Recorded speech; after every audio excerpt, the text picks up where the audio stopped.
you come back to these vessels. If you have, actually if you come to this vessel, you have a diameter. We're going to just start with an arbitrary diameter of 1 and then increase it to, well, a radius of 1, radius equals to 2. If the radius is 1, then resistance is, well, your, according to Poiseuille's law, we'll come back to the equation and look at it. We have resistance is equal to 8 times the viscosity times the length of the blood vessel divided by pi times r to the 4th power. So r over here, radius, is going to be this. So the 8, obviously a constant, it's always there. Blood viscosity isn't usually going to change. It can change if you have severe dehydration, you're exercising in a humid environment, and lose a lot of plasma, then this would go up. Length of blood vessels doesn't change unless there's a pathology, constriction somewhere or clot somewhere. But normally your blood vessels aren't getting longer and shorter in your body. So this doesn't change. This normally doesn't change. This is a constant. Pi is a constant. The only thing that really varies is how you change the radius of the blood vessel. They're always kept in moderate constriction by your sympathetic nervous system, and you can either decrease sympathetic input and they will dilate, or you can increase sympathetic input and they will constrict. So Poiseuille is looking at this. I don't pronounce French very well, so Poiseuille, that's the best I can do. And he started manipulating this and studying it. He figured out this equation. For simplification, if you take this, starting with a radius of 1, you stick that into the equation, you're essentially looking at constants divided by radius to the 4th power. So if radius is 1, you have all your constants divided by 1 times 1 times 1 times 1, which is constant. Let's say the constant is equal to 1 over 1. Your resistance is now equal to 1. If you increase the radius to 2, you have now your constants over the r to the 4th power, which is equal to your constants 2 times 2 times 2 times 2. 2 times 2 is 4, times 2 is 8, times 2 is 16. So your resistance becomes 1 over 16. So when you have increase in the radius, then you have a decrease in the resistance to blood flow. So instead of 1, now you have resistance equal to 1/16 of 1. What does that do to blood flow? So blood flow, if we come back to the other equation, flow is proportional. Where's the equations? Here. So flow is proportional to the change in pressure. We don't know what the pressure is right now, but it's inversely proportional to the resistance. So flow is equal to, let's just say 1 over the resistance. If the resistance is 1, this is equal to 1 over 1, which is equal to the flow of 1. I'm going to use Q dot. And I believe why physiologists changed the F to Q is because they're heavy into physics, and F is force in physics. So if you have F there, people would get confused. Okay, so then if you have a resistance of 1/16, flow is equal to 1 over 1/16. You do have to know how to manipulate the algebra. This is equal to 1 times, and then this flips 16 over 1 to bring it up to something that you can multiply, and that gives you a flow of 16. So with this change in the radius, resistance is decreased to 1/16. Flow is increased to 16 times the radius of 1. That's where the 1/16 and the 16 comes into play on the latter slide. They're summarizing all this algebraic manipulation and then going back and forth between equations. So doubling the radius reduces resistance to 1/16 of the original value of 1. And then it also is increasing flow 16 times by increasing the radius to doubling the radius. Surface area. There's other things involved in resistance to flow besides the length of the blood vessel, the viscosity of the blood. These are important because as the length of the vessel and the blood is in contact with that vessel for a longer period of time, as it is if it's in a smaller vessel, you have more frictional forces. It's sort of like, I was thinking as I was driving into school today, you see the light turn red, or the light's already red way down there. There's nobody behind you on the bumper. So you just take your foot off the gas, and the car slows down. Why is it slowing down? It's not that the engine is working in reverse, because of the frictional forces of the tire on the road. So the longer you have between the point of time you have more that frictional contact with the road, the slower your car gets.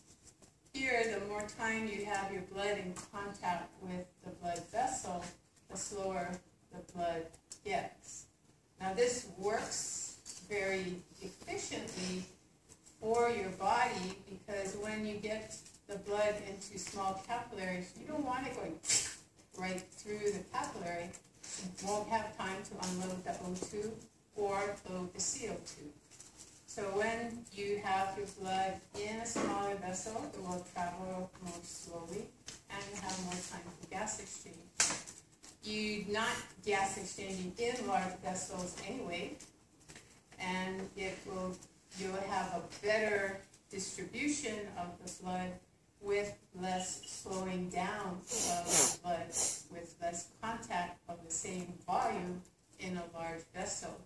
So with a large vessel, less frictional impedance of the blood, and therefore also more efficient flow within the blood vessel.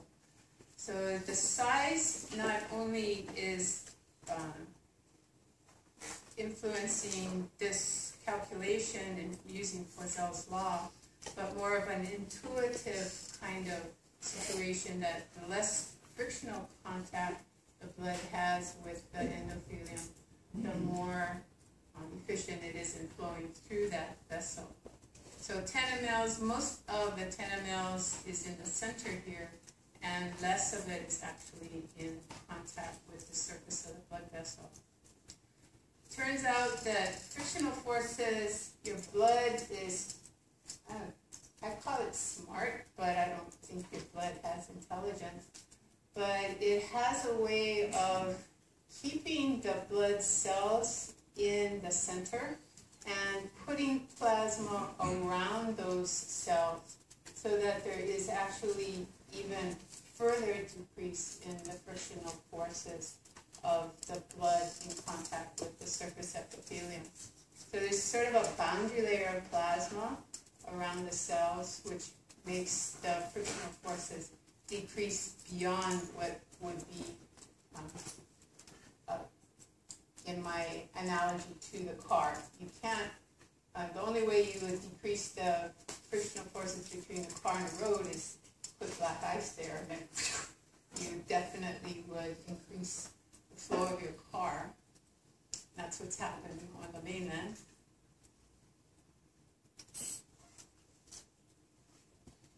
It's not gonna load.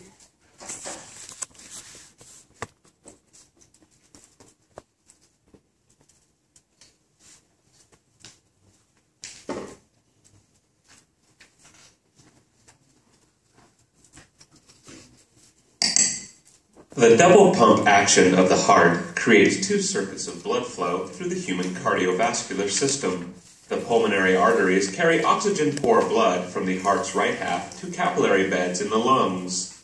Pulmonary veins return oxygenated blood to the heart's left half. The systemic circuit is the longer route. Oxygenated blood is pumped from the heart's left half into the body's main artery, the aorta. Blood flows to smaller arteries, then arterioles, and then capillary beds in all regions. For most of the systemic branches, blood flows through only one capillary bed. The exception is the blood that flows first through capillary beds of the intestines. It flows next through capillary beds in the liver. This arrangement delivers nutrients and other substances absorbed from the intestines to the liver, where they are metabolized. Locations in the body where two capillary beds are connected directly are known as portal systems. Veins return the oxygenated blood to the heart's right half. Now let's see what you have learned. Drag the appropriate text to the blanks to show the path blood takes through the pulmonary circuit. You can play with that on your own. So this is slide is similar to what was in Martini, but with some slight difference, and it's also slightly different in your textbook. There's a lot more text associated with it. But what I wanted to show you here is that if you look at the endothelium, that's all you have in the capillaries. You've got some basal lamina that's attaching that vessel to other connective tissue.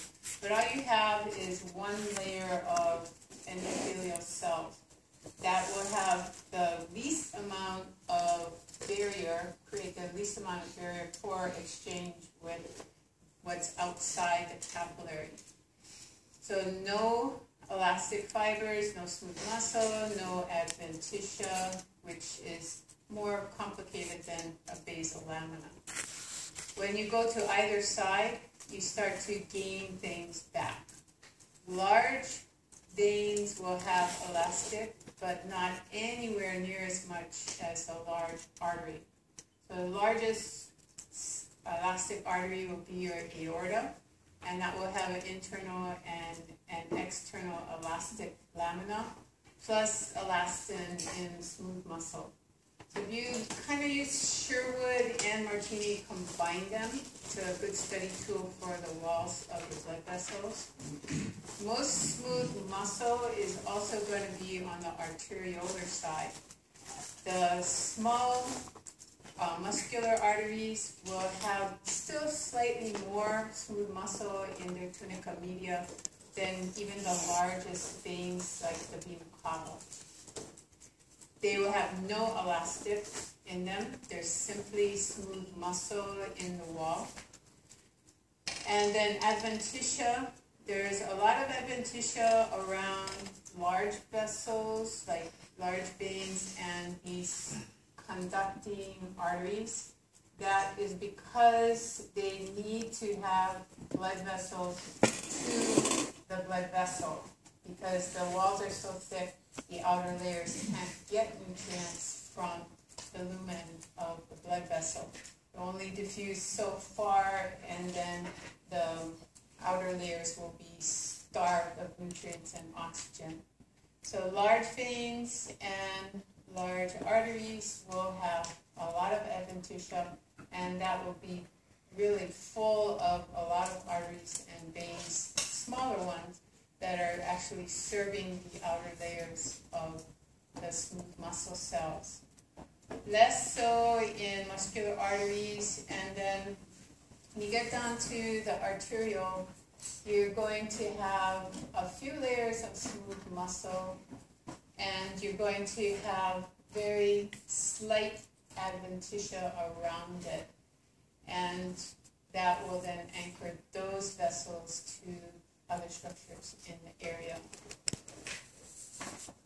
The only vessels that do have valves will be medium veins, so this is wrong. You shouldn't have a picture of a valve in a large vein.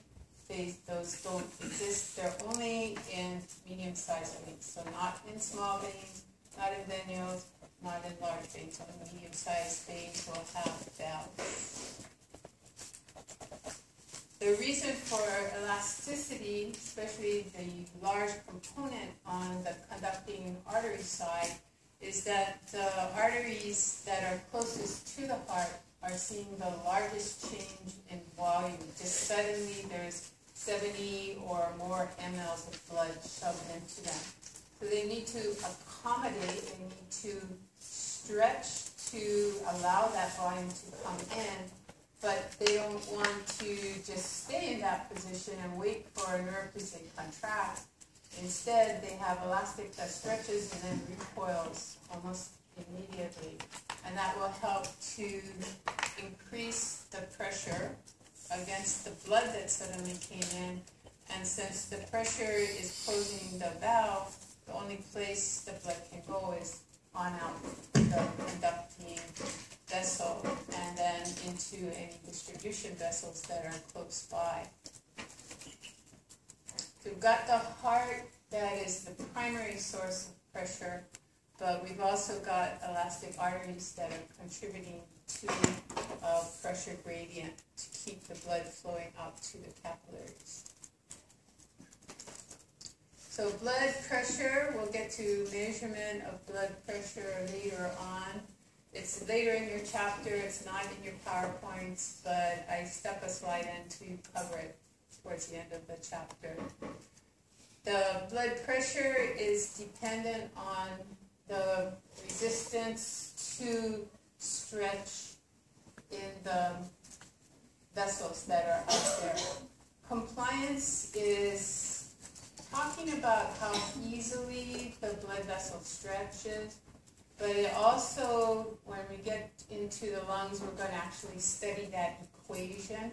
Not so much here, but compliance is how stretchable the tissue is, but also how stretchable it is with the least amount of effort put into being able to stretch that tissue. So my analogies, I've got several analogies. You've got how easy is the stuff to stretch? Get a brand new balloon. You probably all tried to blow up a brand new balloon, and you put it to your mouth and your cheeks stretch out, you feel the strain in your neck, and the stupid balloon doesn't. You go maybe 1/8 of an inch, and then the pressure builds up, and you got all that air back into you. That's non-compliant rubber. Bubble gum, if you chew bubble gum, I used to chew bubble gum, and I love to blow bubbles. So you put the brand new piece of bubble gum in, you chew out the sugar, you think you're ready to go, you kind of stretch it, blow, and usually the bubble gum ends up shooting out of your mouth across the room because it's not stretchable yet. So You wash it off, you put it back in, you chew it some more.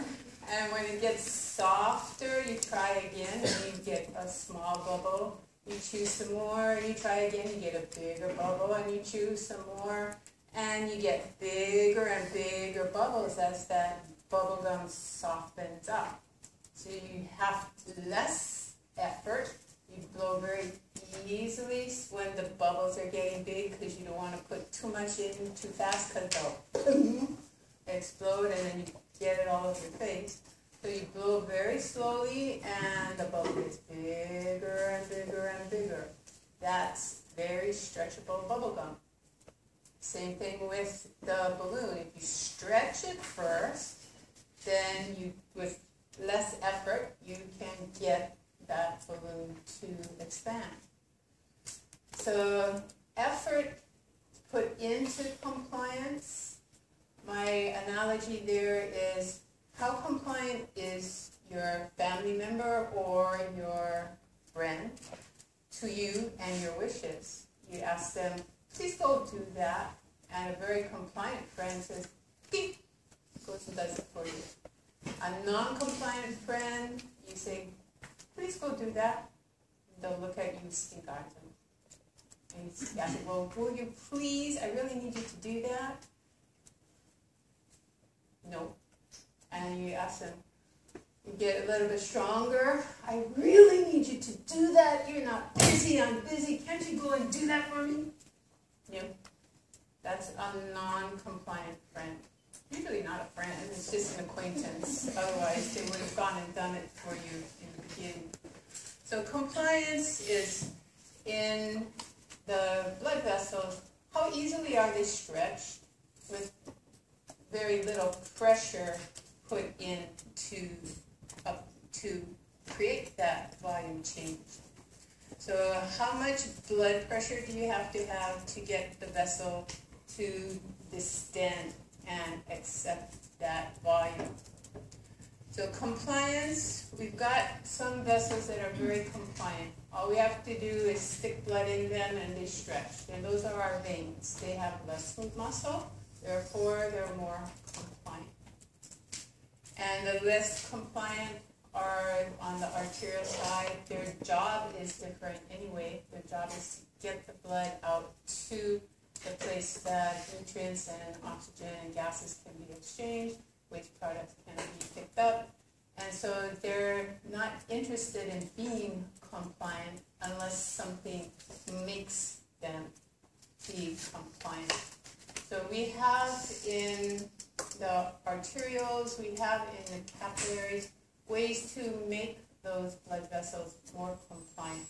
Some of it is due to extrinsic control by the sympathetic nervous system, and some of it is due to local metabolic chemicals that will change the compliance of the blood vessel. So one thing about compliance, if you want it to go up, then you've got to manipulate your systolic and diastolic blood pressure. So we've got what's called a mean arterial pressure that is related to this difference, which is called pulse pressure. And you take 1/3 of systolic minus diastolic, and that's written here as pulse pressure. And then add the diastolic back to it, and you'll get your mean arterial pressure. So you can take a normal blood pressure of 120/80. So we take, this is our systolic pressure, this is our diastolic pressure. We subtract that, we get our pulse pressure, and that pulse pressure is equal to 40 millimeters of mercury. We take 1/3 of that, and we've got 13.33333, so we just leave it as 13.3 millimeters of mercury. Add back the diastolic,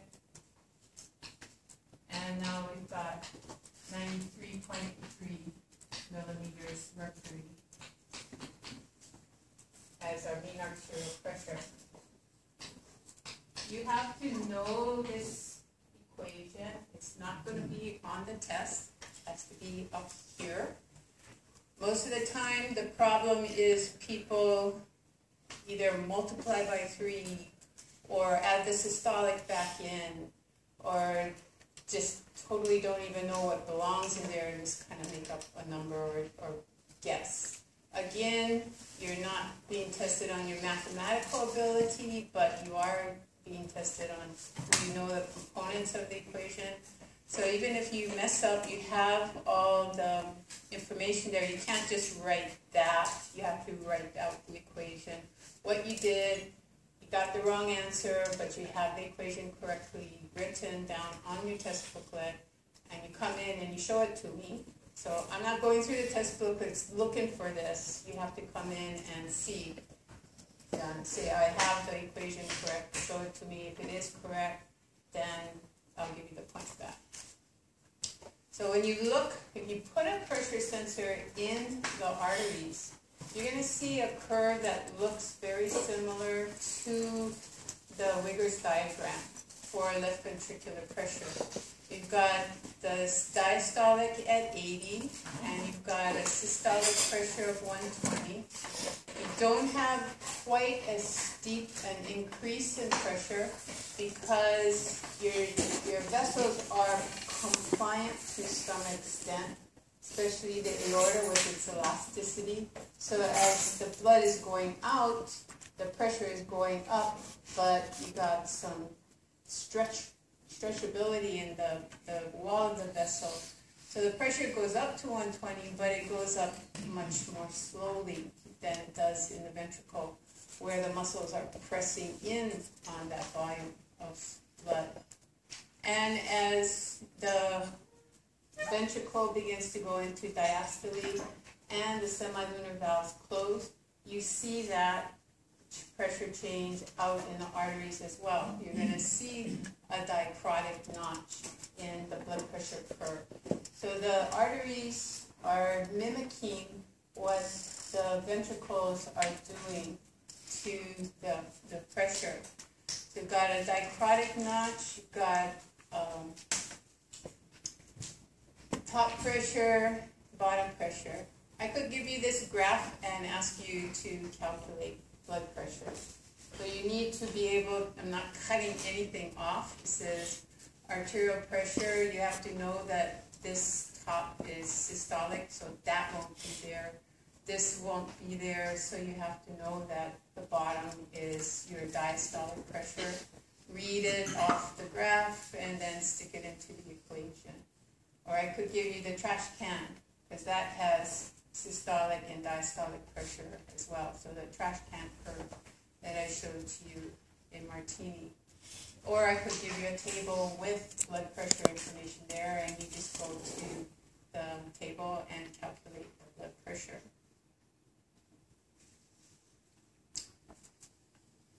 The curve here, there's some textbooks use this picture here, what left ventricle is doing, and the pressure is going down to 0. I have a big problem with that because there is absolutely no way the pressure in the ventricle gets to 0, because there's always a minimal volume of blood left in the ventricle. If you get below that minimal volume, you pass out, so the blood returns to your heart to ensure that you got a minimal volume or more in the ventricle. So there's absolutely no way your left ventricular pressure will go to 0. More likely, it may go down below 80. And over here, we have a curve from another text that has it at 80 in the aorta. It doesn't show you what it is in the ventricle, but it's probably, and other texts will show you that the ventricular pressure is somewhere between 80 and 120. So just ignore this part here. There's no way that you're getting down to 0, and probably you're not getting much lower than 80 in the ventricle either, because there is that minimal volume there.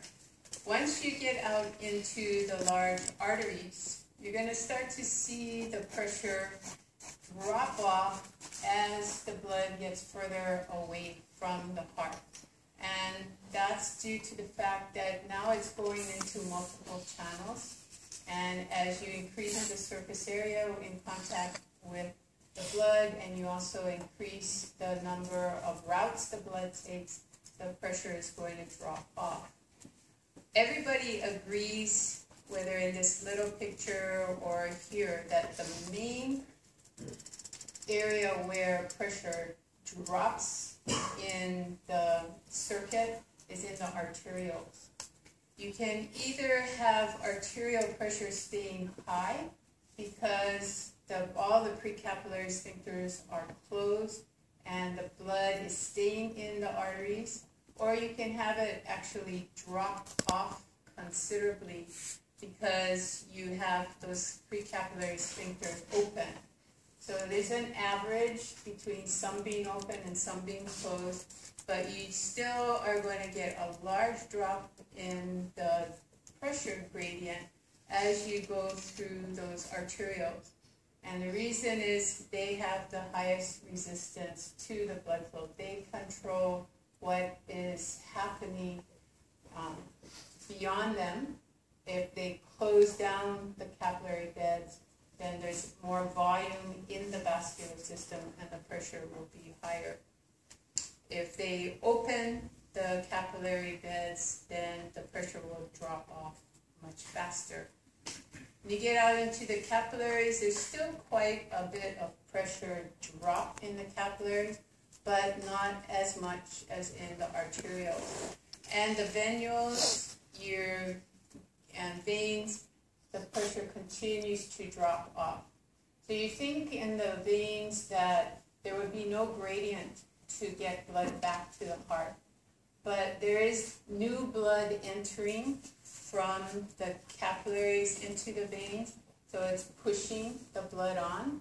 You have your skeletal muscle compressing every time you move your body and use your muscles. It compresses those medium veins, and that pushes and also the deeper veins, that pushes the blood back towards the heart.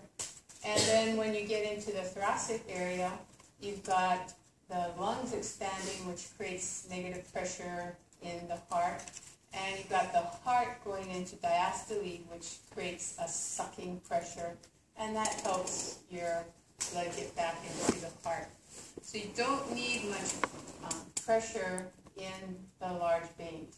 They don't approach that close to zero. I don't believe I've seen some numbers around 2-3 millimeters of mercury, but if I read that, I would say that's down to about 1 millimeter of mercury pressure. And unless the aorta is going into diastole and actually sucking blood out of the vein, I don't think it gets that low. But that may be what they're referring to. Arterioles, your book and the PowerPoint say they have a thick layer of circular smooth muscle. My question is, relative to what? Because it's thick compared to a capillary which has no smooth muscle, just has endothelium. But if you compare it to a muscular artery, well, it's way thinner. And an elastic artery, it's way thinner. You look at the venules, okay, maybe it has a little more smooth muscle than a venule, but when you get to the medium-sized and large veins, it's still not as many layers of smooth muscle. So take that word thick with a very big dose of salt, because it's not really thicker than much of anything. The radius can be adjusted by either sympathetic input or local chemical mediation. So cardiac output will be distributed to the organs, varying by how many distribution blood vessels get out to those organs, but then also on the needs of those organs for blood. So go back to, and then also the functions of those organs. You go back to the beginning slide here. You got a lot of blood going to the kidneys. Why? Because you have a lot of waste products that have to be gotten rid of by the kidney. We tend to be overhydrating ourselves, and so we might have extra fluid that the kidneys need to get rid of. Digestive system, a lot of blood flow going to that because you need to pick up the absorbed nutrients to distribute them throughout the body. And brain, again, constant so that you're able to run all this metabolic machinery. You can take that 20% away from the kidneys. If you're exercising, your kidneys aren't going to die. You're decreasing. You're not going to zero, but you're decreasing and the blood flow to the kidneys and routing it out to the skeletal muscle. So a lot of this will end up going down here, and this 15% will become much larger. Digestive system, you're not supposed to be trying to digest and exercise at the same time. Something's going to lose. You're either going to get abdominal cramps because blood does leave, or you're going to have very weak skeletal muscles, and they're going to be oxygen deprived, and they're going to cramp. So one or the other is going to mess up if you are trying to digest and exercise at the same time. So we have local control, and we'll be listing a lot of things that are involved in local control. And we've got sympathetic nervous system. As you're at rest, you're going to have a background amount of sympathetic input to the blood vessels, and they're going to be in moderate constriction. You're not doing a lot of mental activity. If you're half asleep in class, your brain isn't even very active, let alone your skeletal muscle. Maybe it's because the digestive system is very active and all the blood left your brain and now it's in your digestive tract. So maintaining your blood pressure is due to this background sympathetic input. So you got the blood draining into the GI system and not going to your head. If you decrease sympathetic input when you're wanting to exercise, you're going to be unsuccessful in maintaining a high level of muscular activity. So you have actually, when you're doing a fight or flight response, an increase in sympathetic nervous system activity to the blood vessels. Even in the skeletal muscle, they're going to have blood vessels constrict on them.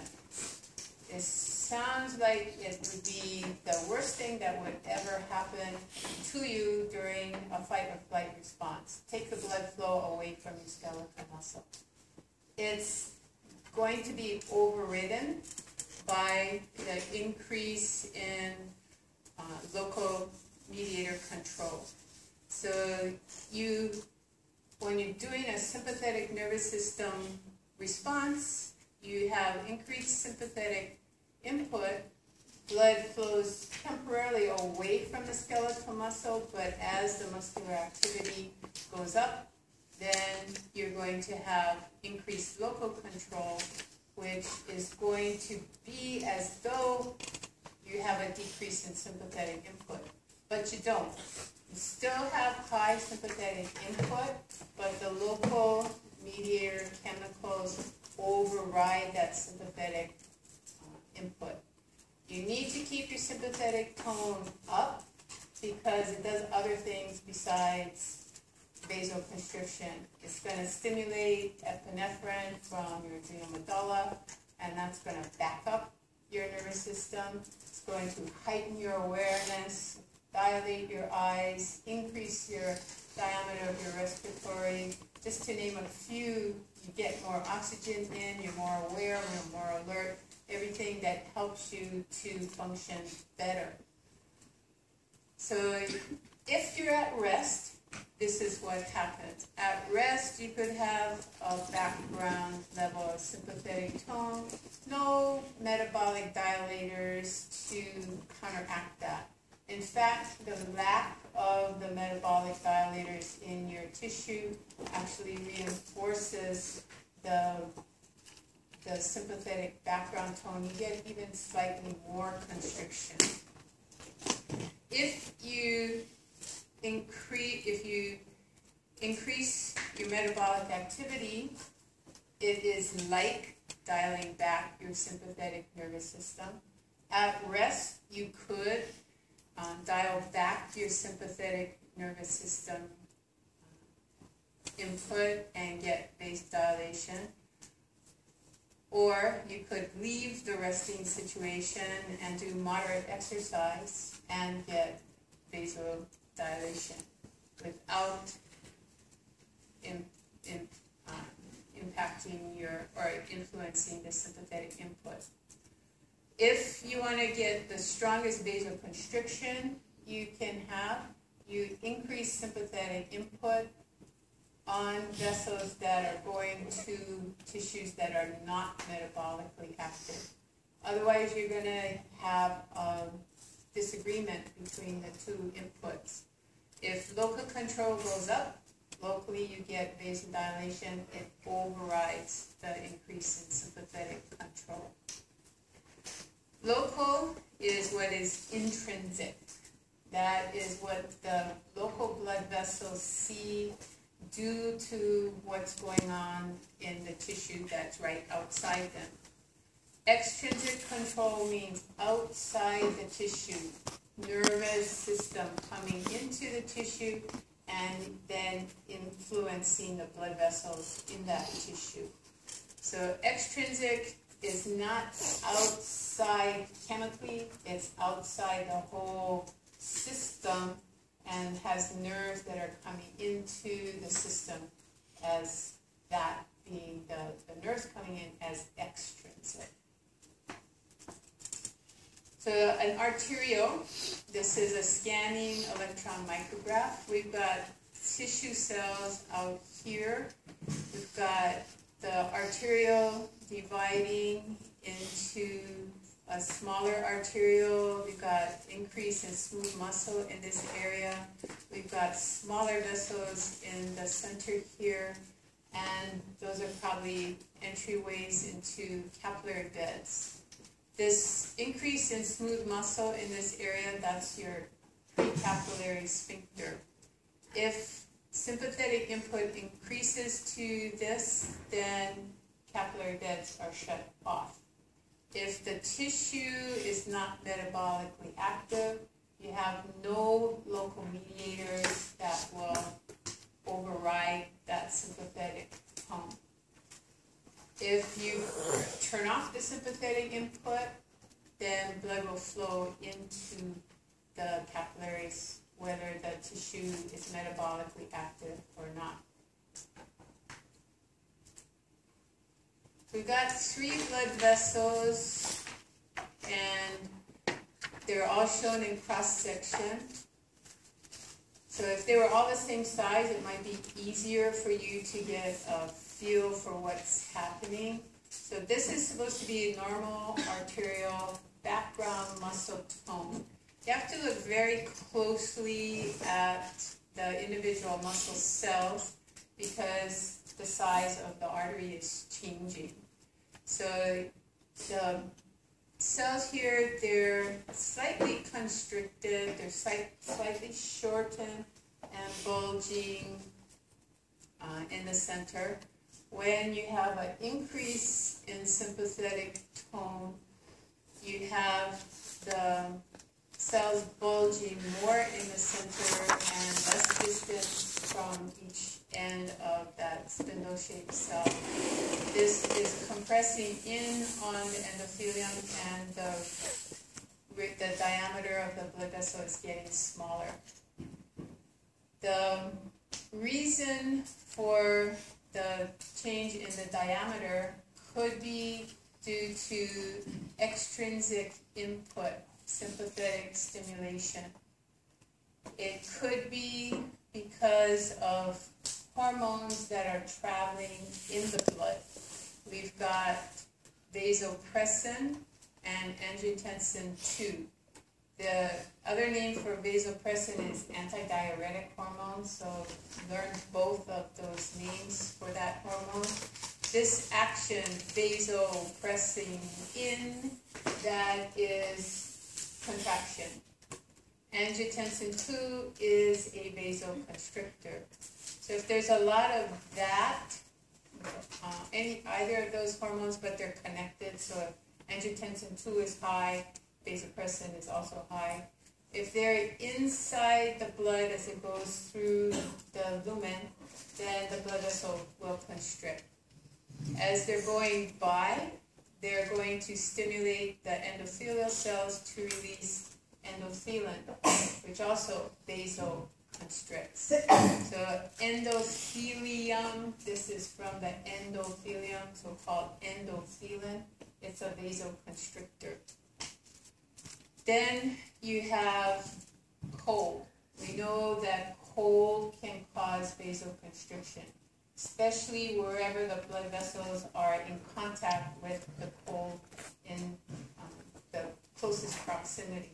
So in your skin, you get vasoconstriction in the cold, and the blood goes to deeper tissue. So these are things that are happening that are not going to be the local mediators that we're talking about. But up above here, we've got an increase in oxygen in the blood, an increase in oxygen in a tissue. That is going to cause vasoconstriction. Sounds kind of maybe not making sense, but if you think, why is there high O2 in the tissues?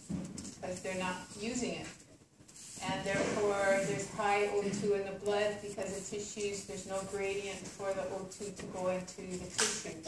So why aren't the tissues using oxygen? Because they're not metabolically active. They're not metabolically active, they're not consuming O2. If they're not consuming O2, then there's going to be a decrease in carbon dioxide in the tissues. And so those two things will cause vasoconstriction. The muscle constricting, increase in constriction is referred to as an increase in myogenic activity. So myo meaning muscle, and the generation of the pressure.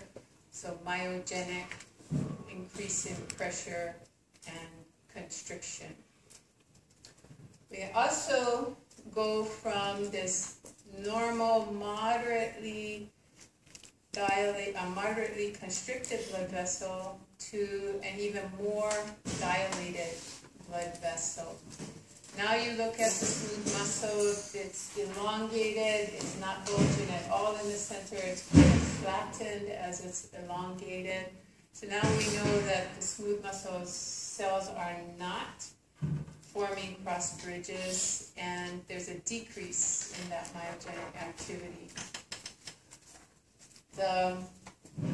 This should be a lack of cold, not cold. Cold can't dilate and constrict. Cold constricts.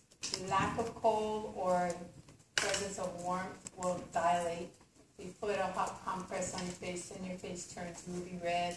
You put a hot compress on your body and you get an increase in blood flow to that area. So dilation is due to lack of cold or presence of warmth. Histamine can cause relaxation of the smooth muscle, but it also causes an increase in permeability to the endothelial cells.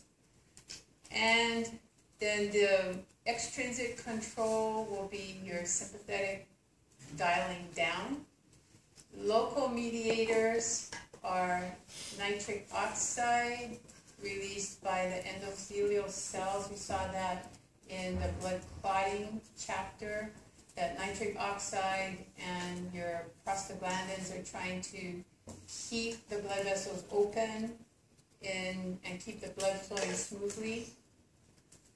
So they help to dilate.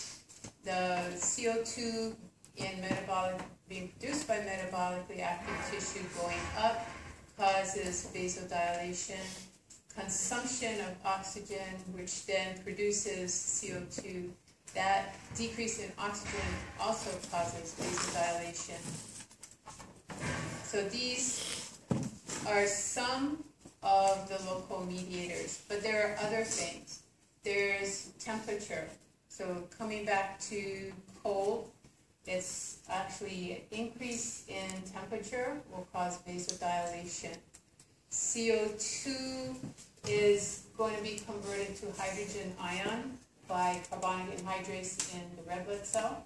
So your blood becomes more acidic, pH drops, so increased hydrogen, decreased pH. Those will cause vasodilation. You also have adenosine. So you have ATP to ADP to AMP, and then you have adenosine. So when you have really high metabolic activity, adenosine starts to leak out into the blood, into the interstitial fluid, and that causes vasodilation. As O2 is leaving the red blood cell, the red blood cells produce a substance called 2,3-DPG or 2,3-bisphosphate, and that causes vasodilation as well. So we've got a lot of things that will increase the blood flow to metabolically active tissues and therefore increase oxygen delivery and waste product elimination. When your metabolic activity is being met by the O2 delivery, that's referred to as active hyperemia. So the emia is referring to blood, hyper, more blood coming to the tissues because you need the oxygen. So there's a demand for oxygen and the blood flow is meeting that demand mostly by getting more blood cells out there to deliver the oxygen to the tissue. Active hyperemia is a good thing. You have to support the metabolic activity with the oxygen that will make your ATPs for you. It won't, but the electron transport chain would make the majority of your ATP for you, and it relies on the O2 for that in your mitochondria. Reactive hyperemia is not a good thing. Oxygen is toxic. 100% oxygen is toxic. It will cause severe inflammatory reactions. You probably are too young to know that there are idiot football players and other athletes who would sit on the sideline and breathe 100% O2 after they came off the field thinking, I'm getting all this oxygen back, it's going to be a good thing. But what it did to their lungs is cause massive inflammation. I don't know if anybody ever died from it, but they had severe congestion in the lungs and couldn't participate. So they finally studied it enough and realized that, maybe came and talked to a physiologist who studied it back in the 30s or 40s, or maybe they read an old article and thought, oh, oxygen, pure oxygen causes inflammation in your alveoli and they shut down. So maybe it's not a good thing. But they stopped doing that. They will mix it with other gases and bring the O2 concentration down. Still probably not that beneficial, but anyways. So reactive hyperemia, what is this? Usually in the body, when there's some slight pathology or some major pathology, maybe you have a clot stuck in a blood vessel, or maybe the vessel has spasmed for some reason, and downstream, you're not getting O2 to the tissues. So the O2 going down in the distal tissues is, this is at rest. This is not during exercise. Could be during exercise, but usually it's not. Just when the person is at rest, they have a clot that lodges or a vessel that